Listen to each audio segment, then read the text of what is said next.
And those are the stories making headlines from around the world. I'm Darlene Basingan. Good evening.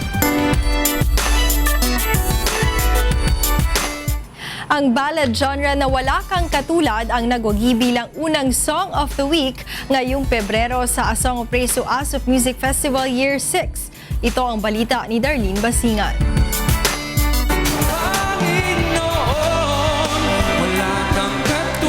Nakakita na agad ng pag-asang manalo ang baguhang kompositor na si Raymil Ananya matapos niyang madinig ang mga positibong komentaryo ng mga hurado sa kanyang obra sa A Song of Praise o ASOP Music Festival Year 6.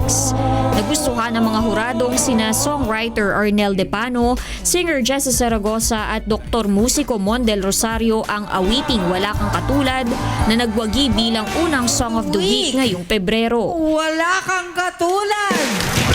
Composed by Raymil Ananya. Kasi si Doc Mon parang wala masyadong kinakata eh.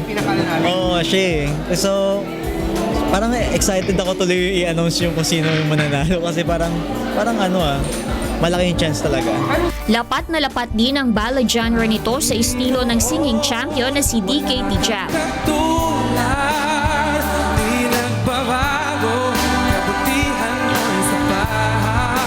We sing for God. We write songs for God. Kaya kanina po nung kumakanta po talaga, I don't know, like I just felt something na parang, oh, He's guiding me.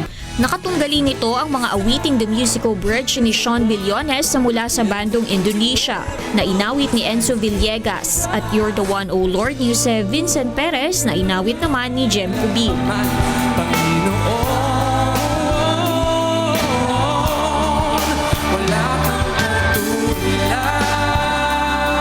Darlene Basingan, UNTV News and Rescue, Philippines.